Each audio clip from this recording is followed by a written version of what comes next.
My flight was delayed over an hour due to what the airline described as a minor technical problem. I have an aversion to flying anyway, so this didn't do much to boost my confidence.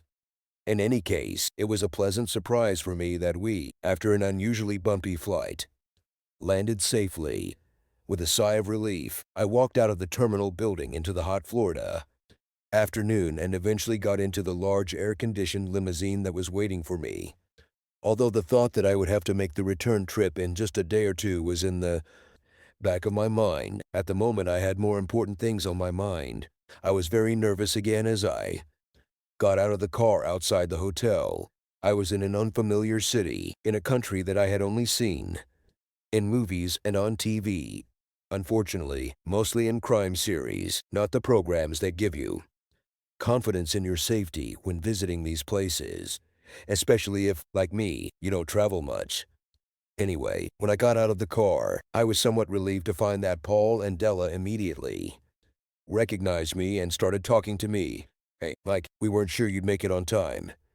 We will take your luggage and send you to your room. Now you better go. She's waiting in the lobby," Della said. Paul gave me a quick nod of greeting and walked to the back of the car to pick up my suitcase from the driver. I have to admit, I didn't expect this place to be so majestic. The hotel lobby was gigantic, and there seemed to be several hundred people wandering around. In reality, there were probably no more than 30 or 40. How the hell do they expect me to find a woman I've never seen in my life? God only knows. I was asking myself when suddenly an extremely attractive woman appeared in front of me, dressed in a small red, obviously designer, cocktail dress, and holding a matching clutch in her left hand. "Mike?" she asked with a charming smile. "Yes, Holly," I stammered in response, somewhat stunned by her unexpected beauty. Under the circumstances, Holly was not at all what I expected. Holly smiled again, but surprised me even more by hugging me and kissing me on the cheek. After getting over the initial shock, I mustered all my courage and responded in kind. "Sorry, it must be an English thing. We don't usually hug women. We've never met before." Although by that time, Holly and I had been corresponding by email for several months and talked to each other on the phone more than once in preparation for this little meeting. I didn't really know what to expect. "Did you fly well?" she asked. "No, Holly, I don't need any more flights," I answered, then explained. Several years ago, I was involved in a very difficult landing. In fact, it was not far from the accident. The plane was a real mess, but I think the local scrap metal dealers were happy. If anything, it kind of undermined my confidence in air transport. If I had known that such a beautiful lady would meet me here and be lucky enough to spend the whole evening with her, then perhaps the flight would not have been so bad. "Thank you. I am very flattered that such a handsome gentleman gives me such a compliment." "It's not flattery, Holly. In fact, I find you so beautiful that I have to wonder how we ended up in this situation in the first place. I don't know if it was embarrassment or nervousness that made me sway like that. Looking back, I had never normally talked to or flirted with a woman the way I did with Holly over the next 2 hours. Mind you, looking back at what I actually said, I have to admit that most of the time I was talking absolute nonsense. My mother always said that beauty is in the eye of the beholder. Perhaps some people's eyes don't see what others see. Holly replied, "Sorry, but I found the last few months very depressing except for our correspondence." Holly smiled. "I thought this whole story would really upset you." "Oh, don't think so, Holly. It was only at the very beginning. But then I got to enjoy our little emails and chats, and it became so necessary that I actually looked forward to it. To be honest, for several weeks now, I've been looking forward to coming here and meeting in person." "Holly," I looked her up and down. "If I knew how beautiful you are, well, it's just a damn surprise. I still can't understand why you chose me. And who better than 34-year-old Mike Crosby? Married to Avril," Holly grimaced. "For 10 years now, they have no children. Rumor has it that it was Avril's choice. Mike is a maintenance manager at a hospital near where they live. By the way, he hates this job." "God, how meticulous you are," I exclaimed. "No, not me, Mike, but the people I hire." I have several photographs of you. A questioning expression flashed across Holly's face for a second. And one more thing, you look very smart in them. Maybe it was because of these photos that I chose you as my secret lover tonight. She smiled at me and winked slightly. I think you're flattering me, Holly, I answered smiling. Luckily, at this point, we were interrupted by Paul and Della, the couple who had met me, outside the hotel coming over to join us. The boy took the luggage to the room. Mike, now are you both ready for the big show? Asked Paul. As always, what about you, Holly? I asked, throwing the ball onto her court. Yes, I think I'm ready, she answered. I seemed a little standoffish considering we were going through this whole charade at her insistence. Look, Holly, you know you don't have to do this. Once we get there, you'll know there's no turning back. I can even go there myself if you want. Don't be stupid, Mike. That would defeat the purpose of the exercise, wouldn't it? Do you really think I came all the way from Montreal to miss all the fun? Come on, be brave. So, shall we go? Holly said, taking my hand. But then she looked at Paul and asked, intimate enough? I probably should have felt awkward, but for some reason I didn't. Come on, guys, whether you're married or not, you all know what it's like when a beautiful woman gets a little closer than she really should. We all have instincts that can, if you let them, take over in such circumstances. My baser, natural instincts definitely took over. Although I was very nervous, I couldn't think of any reason to try to control them. Yes, come on, guys. You two lovers, you have a secret date away from your spouses. Make it look right. Della answered in a voice similar to the voice of a film director. Without my permission. Holly put her left arm around my waist and her right arm around my arm. Then she pressed herself very close to me. Normally, I would have thought it was close to awkward. Yeah. Here's the ticket. Let's try it, and don't forget all those sticky eyes. Della giggled. It won't be that difficult, I replied, looking at Holly next to me. Hey, watch out, Holly. Looks like our Mike is out hunting here, Della commented. Holly didn't answer, or rather, she couldn't answer, because when I looked down at her, she took me by surprise again and kissed me on the lips. Sorry, Mike, she said, sensing my embarrassment. I should have asked, but I need to make sure my lipstick is smeared convincingly. Holly, when you want to smudge your lipstick, don't ask. Maybe I should apply for a full-time job as a lipstick smearer, I said and kissed her. Well, it's not every day you get the chance to kiss such a beautiful woman like Holly. Married or not, I'm only human. Sorry to interrupt you guys, but are we doing this or not? Because, if you want, we can go straight to the bedroom scene. Della laughed. Maybe later, Holly whispered to me, giggling, and then, lightly pulling me by the waist, she pulled me towards the hotel lobby. For all her bravado, I could sense that Holly was almost as nervous as I was. So I took the remark as nervous chatter. Entering the living room was a bit of a disappointment. Actually, the place was quite crowded, but I will add that I noticed several guys showing much more than mild interest in the stunning woman in a little red cocktail dress pressed against my side. Not that I could blame them. I had a damn hard time not looking at the incredible cleavage Holly was showing off in that dress. I feel like I was strutting around like the cat that ate the canary. It had been a long time since I had been so proud of a woman I was escorting. Paul and Della took the lead, and we followed them to a table against the wall. The waiter came over, and we ordered drinks, and I found it unpleasant to sit with my back to most of this room because I could only look at the stage where a small orchestra was playing. I actually wanted to scrutinize everyone in this place, but that might give the game away. Our drinks arrived, and the four of us made small talk, mostly about my delayed flight. This is not good. I think we'll have to up the ante, said Paul. Didn't they see us? Asked Holly. Too self-absorbed. I don't think they've said a word to the others. Since we entered, go ahead, you two. Mind your own business. I extended my hand and Holly took it as we both stood up. I must warn you, Holly, that I am not Gene Kelly. I warned her. I'm sure you can handle it, my love. Holly answered with a grin. Darling, I asked, but that's what you're supposed to be tonight, isn't it? Oh, yeah, it's damn annoying that we have to play these stupid games, isn't it? Who's playing? Holly said, winking at me, putting both arms around my neck and pulling me towards her. If I thought to myself, Lord, if only the guys in the office could see me now. It was already the third set since we arrived, and they were playing slower. Oh my God, did I really do this? Holly asked, pressing into me. Sorry, but desirable women usually do this to me, I answered, blushing slightly. I can't say that we actually danced in the literal sense. We just swayed in the same place, slowly spinning. I must say that it was one of the most enjoyable dances in recent years. Suddenly another couple pushed us slightly. You've been spotted, Paul whispered. Be careful. You might look in the wrong direction. Focus on the dance. I looked back at Holly, who was smiling charmingly back at me. Holly, you're a damn good actress. I thought to myself, I hope the balloon doesn't take off too early. I like it, I told her.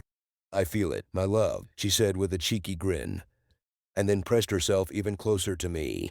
I wonder, Holly, if you have any sadistic tendencies. I noticed smiling.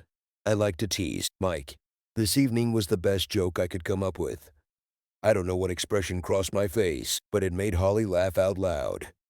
I only wish that I really was the person she was really teasing, but I knew that the good Lord could never look upon me so favorably. Oh, don't look so dejected, Mike. After all, you don't need to rush back to the UK, do you? We can always take a few days to enjoy the Florida sun. Now that we've been noticed, let's make it look really good. The next thing I know, Holly's head is on my shoulder, and she's chewing on my neck and earlobe. Hey, take it easy, girl, or I'll have an accident, I warned. Holly giggled in response, and, more importantly, did not stop her manipulations. She doubled them for that matter.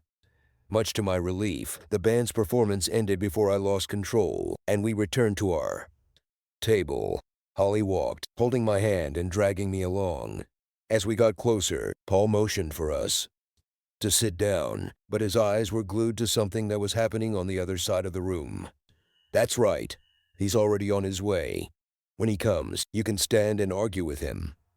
But don't lay a hand on him, Mike. We can handle anything rough. That's what we get paid for. Paul said, leaning forward. She goes, I asked. No, I don't think she realized it was you. If she saw you at all, she had her back to the dance floor.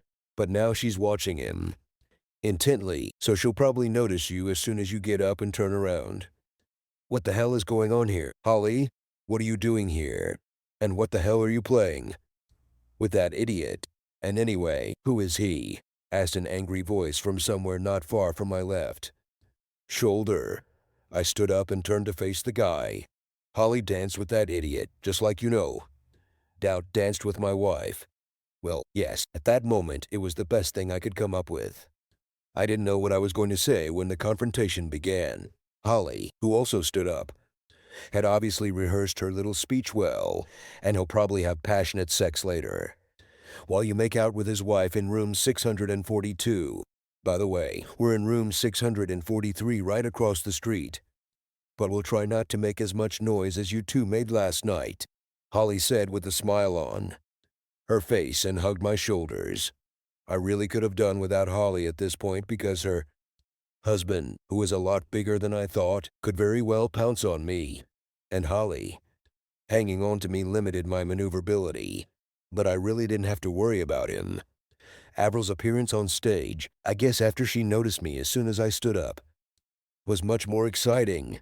To be honest, Avril came out of nowhere and hit me in the forehead, obviously while running, essentially knocking Holly's husband off his feet. She pushed him out of the way. In a way, it was convenient because it took away some momentum from Avril. Holly's husband lay down on some poor woman's lap before falling to the floor. Note that I didn't see this. I was lying on the floor myself, looking at my very angry wife. I think falling to the floor shook Avril a little, as it did me. Anyway, she ended up laying on top of me, looking at my face. What the hell were you doing with that bitch? She demanded. We were dancing, as you can see, I answered, still without a jazz edge. Looks like you were trying to get him into bed, this bitch, she objected. Come on, Avril. I just arrived. I haven't had the opportunity yet. You've had sex with her husband for at least the last 2 days. I was pleased with myself. I took my first good shot. But don't be so stupid, Mike. Where did you get this stupid idea? Avril said, rolling off me and sitting up. How did you even get here? You don't fly. Yes, but not when I want to catch my wife. With her lover, I answered. I was good at these counter-strikes. This is nonsense, Mike. You know I'm here on a business trip. Avril, your business trip was to Houston. This is damn Florida. Neither you nor your company has anything to do here in Miami. You had a meeting in Houston, and then you flew here, and you've spent the last 2 nights doing the horizontal tango with that bastard in room 643, room 642. As our room, Holly's voice corrected me from somewhere. Yes, sorry, room 642. Do you want to see the records, Avril? I asked. I had no idea if Holly had any notes from this trip, but I knew that she had many notes from their previous dates. I decided that Avril didn't really want to see them. Avril just sat on the floor and looked at me. I must admit that this was the first time I saw this woman speechless. No, not like that. I remember the first time I slept with her. Before we got married, by the time I was done with her, she lay silent. Well, it wasn't a disappointment to her. She came back for more the next night and ended up marrying me. What a pity. Suddenly, hands helped us to our feet, and the next thing I really knew, besides Holly putting her arm around my waist again, was Paul saying, "Morgan, Arden, you're served." And he handed an envelope to Holly's rather disheveled husband. I wonder what I missed that Morgan became so disheveled. Paul then quickly did the same to Avril. Although our British divorce petitions don't really need to be presented as formally as the Yankees do, I could send them by registered mail, I think. Holly and I just decided that it would add a little spice if everything was done officially, and at the same time as her husband's papers were presented. Then the two boys, who, along with the rest of the company, followed the two lovers, were given papers. Holly took care of everything. Avril and Morgan worked for an American company, so we both sued her in American courts for turning a blind eye to what was happening to this couple. Their bosses, who were served with papers, also had their girlfriends, so I think this damn company must have turned a blind eye to everything. Paul eventually filed an alienation of love suit against Morgan Ardent, which Holly's lawyers filed in the American courts on my behalf. It has been many years since someone has successfully completed such a task in the UK. It all ended as suddenly as it began. I really have no idea where or when Avril disappeared. Holly said she was taken away crying by one of her boss's girlfriends, but I didn't see her leave. However, I saw Holly's husband being taken away by two guys. Not before he gave me a look, mind you, that I thought should have turned me to stone. "So what now?" I asked Holly. "We dance." She responded with a smile and pulled me onto the dance floor. Again, the rest of the evening turned into a small party. I have no idea what time the party ended. I'm afraid I've had too much to drink myself. But I remember the conversation we overheard in the elevator. One of the hotel employees was telling the couple how lucky they were because the hotel was full. But for some reason, the couple from 642 suddenly checked out. The cleaners were still in room 642 when Holly, Paul, Della, and I entered room 643. "It's a pity. It takes the rest of the fun out of the evening," said Holly. I couldn't wait to see their faces when we left this room together in the morning. Maybe it's not so bad. It could give their lawyers leverage in court, Paul commented. "Paul, I have enough information about what these two have been doing for the last 6 months to get 2 divorces. In addition, I have a prenuptial agreement that my father insisted on. He never had a high opinion of Morgan." "Yes, but what about Mike? They don't have prenuptial agreements in the UK. I still screwed up Paul. My lawyer thinks it's 50-50. The only light in the sky is that Avril makes more money than me," I said. Yes, I think that heads will soon roll in this company and Morgan and Avril will be first on the list. My uncle is a major shareholder and is already involved in this business, Holly told us. It was difficult for me to slow him down. Otherwise, we would have missed today's fun. Not a lot happened, really. Not a lot of fireworks. Quite a waste of money on your part, Holly. For something that could have been done at home, I said, voicing my thoughts. Mike, the look on Morgan's face when you said he slept with your wife was classic. He had no idea who you were. Did I say that? No, not in those words. You are too much of a gentleman, but I did it. And the look on Morgan's face when he realized he didn't catch me and I, or rather we caught them, was something special. And then Avril burst through like a defender at the finish line. The funniest thing I've seen in a long time, Holly said, and laughed out loud. God knows how long we chatted about nothing in particular, but eventually we got to bed. Oh, I better remind you that room 643 was a suite. I had one bedroom and Holly had the other. When we went to bed, Paul and Della were sitting in the living room. When we got up in the morning, they were sitting there. Apparently Paul was a court officer. I have no idea what that means, but I realized that the American courts would take his words almost as gospel. That is, he would be able to swear that Holly and I did not spend the night in the same bed. So, Mike, what's your plan now? Holly asked at breakfast. I'm not sure. I'll go home too. Lick my wounds. I answered. Well, the lovers have flown away. Why don't you and I flight? Vegas for a few days before you return home. Good idea, Holly, but I'm going back to the UK. I'm sorry, but adding another flight to Las Vegas is not my idea of a good time. Holly sat there, quite obviously thinking for a few moments. Flying makes you so upset, doesn't it? Okay, alternative idea. A close friend of mine has a house in the Bahamas. Why don't we go there? For a few days. Don't worry. We can go by boat, and you won't even have to risk my driving. I had to think about it, but not for very long. Having crossed the Atlantic, it would have been foolish to fly straight to the UK, given that I had almost 2 weeks of summer holidays left.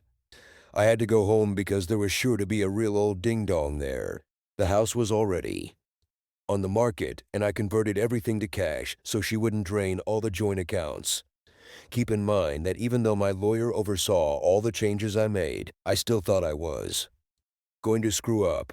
His job was to keep me from going completely broke. Yes, why not? A good ferry cruise should be fun. But can you just come to your friends without an invitation? Of course, I have a standing invitation. I don't visit them as often as I should. How about you drag me along? Oh, they will surely love you more than Morgan. They never had a high opinion of him. Holly replied with a grin. What to say? The taxi dropped us off at what seemed to me to be a rather luxurious boat or even a private yacht. It turned out to be some kind of charter fishing boat, and it had impressive acceleration during a trip to the Bahamas. Holly spent most of her time sunbathing on the deck in a tiny bikini. I spent time on the bridge, where the captain was supposedly showing me how to operate the boat, while in reality we were gawking at Holly's slender body. Dad, Holly said, hugging the old man who met us on the embankment. This is Mike. It was his wife with whom Morgan played. Holly said, introducing us. Hello, son, he said, shaking my hand, and then Holly's. I told you could never trust that little shit. But no, you always thought you knew better. Okay, Mike, let's take you home and change you into something suitable. I realized that my business suit was not considered appropriate attire for the Bahamas. In the house, a large rambling structure that bore little resemblance to any houses I had been in before, I met Holly's mother, who greeted me like a long-lost son. I'm ashamed of my reserved English nature. Although when Holly's dad showed me to my room, things got a little formal. Let's just say he made sure I knew where my room was. And that's where he and his wife expected me to sleep. You get the idea. The next 4 days were really enjoyable. When Holly and I weren't sunbathing or swimming in the pool, I was either fishing from the boat with Holly's dad, or we've been to numerous cocktail parties in the evenings. On two of them, Holly danced with me, but she was a little more chaste. Then that first night at the Miami hotel, on the last evening before leaving, Holly and I were finishing our evening walk along the beach in the moonlight. We weren't in each other's arms, but she was holding my hand. We talked about how upset I was that the divorce would cost me the house I had spent so many years remodeling to suit my tasters. Avril always let me do whatever I wanted with the house. She just chose the color schema and everything. An extension and even a kitchen and bathrooms were always in my plans, as were my garage and workshop. God, how I will miss this workshop. Mike, I want to apologize. Holly said suddenly. Apologize for what, Holly? Well, that first evening in Miami, I got a little ahead of myself. Holly, we were both very nervous about what was going to happen. I think we both drank a little more than we should have and said things we shouldn't have. It served as a cover for our nervousness. That's all we have to worry about. I know, but I wouldn't want you to think that I would flirt with someone like that. Damn, don't be stupid. Girl, I understand everything perfectly. I have to apologize. I really didn't control myself as much as I should have. Yes, I noticed, big boy. Anyway, we're not the kind of people who give in to our baser instincts like Morgan and Avril, are we? Most definitely not, Holly. We spent almost 5 days together and haven't even kissed since that first evening. What do you think? Actually, I'm not sure. You are a very attractive woman, and I enjoyed being your official lipstick, but we have to take into account that in some sense, we are both on what might be called a rebound. How many relationships are known that would have continued normally when they began under such circumstances? Yes, I must admit that they usually lead to heartache for everyone in the end, Holly said quietly. Besides, we're still married, Holly, even if our spouses seem to have lost sight of that fact. Yes, you're right. We are above such behavior, aren't we? Unfortunately, I answered. Does this mean you can't smudge my lipstick at least once before you leave? Holly, like I said, I sure as hell would love to apply for a full-time job as your lipstick's mirror. Okay, I spent the next half hour or so watching Holly's lipstick smudge.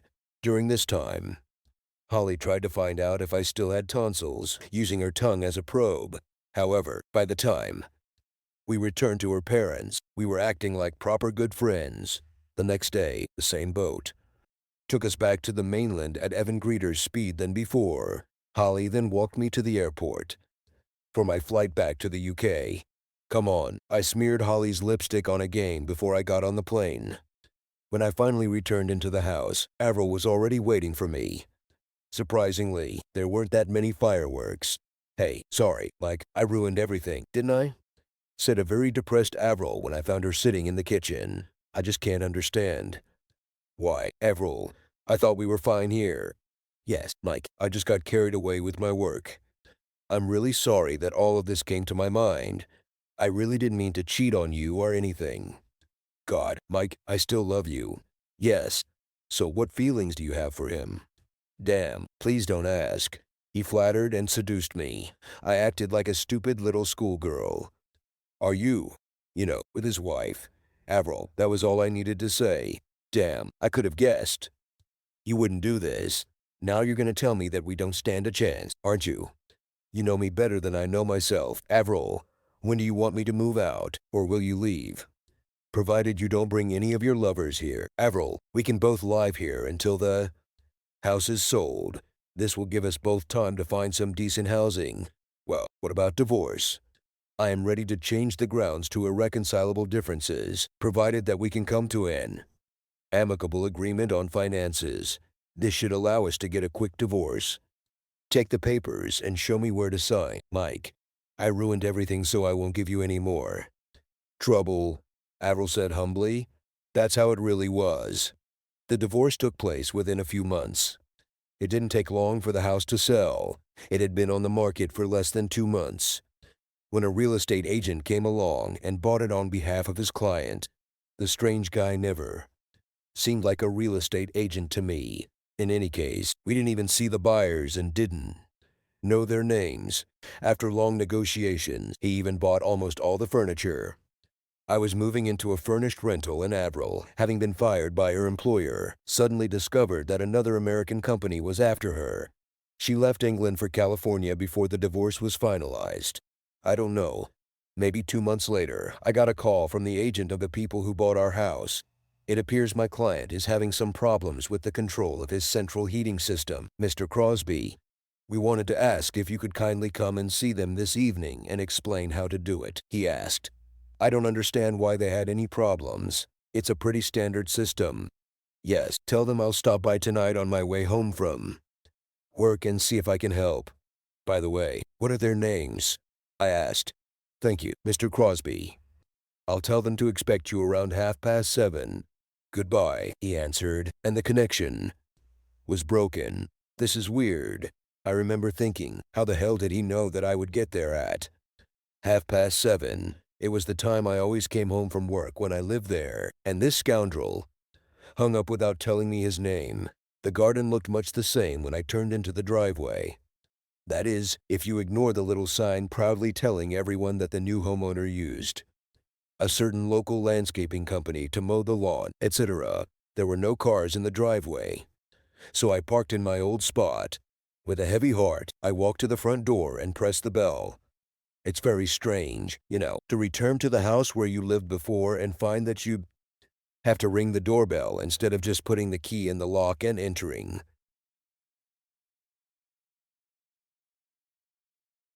Mike Crosby, I shouted back. I came to explain the heating system.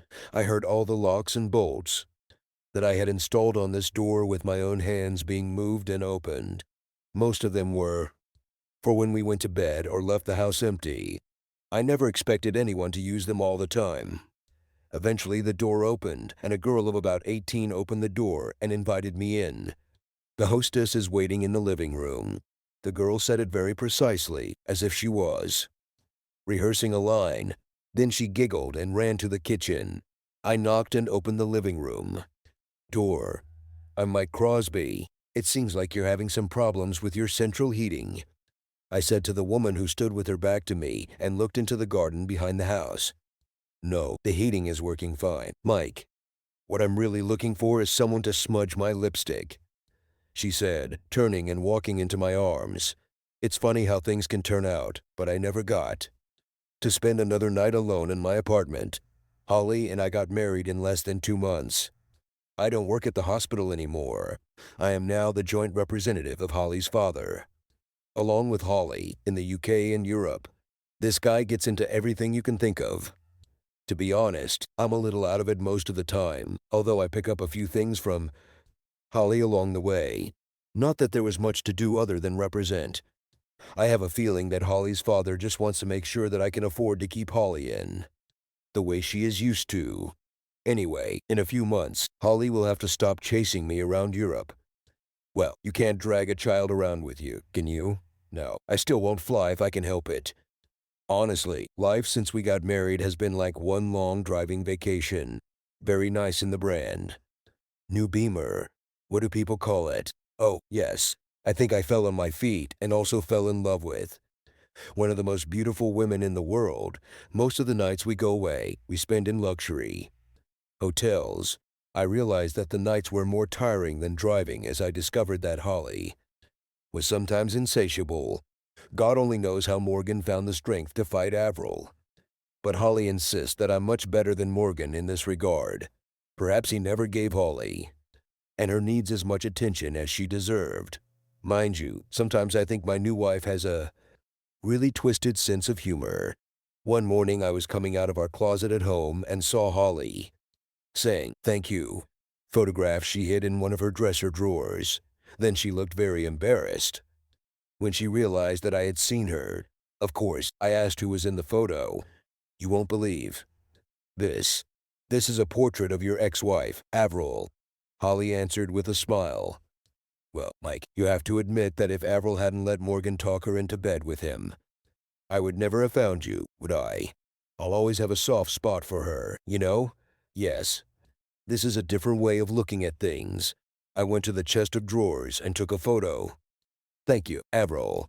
I never would have thought that the way you run around me and cheat on me would ultimately lead me to such happiness? I said. Then I put the photo back in the drawer and turned my attention back to the woman who really mattered to me. It must have been almost lunchtime when we went out again for some fresh air and went downstairs for breakfast. Lord, am I really that tired? Life goes on. Subscribe to our channel so that your second shaft doesn't cheat on you, and go ahead and listen to the next story, because this story is nothing compared to the next one. If you're under 18, don't even think about listening to the next one.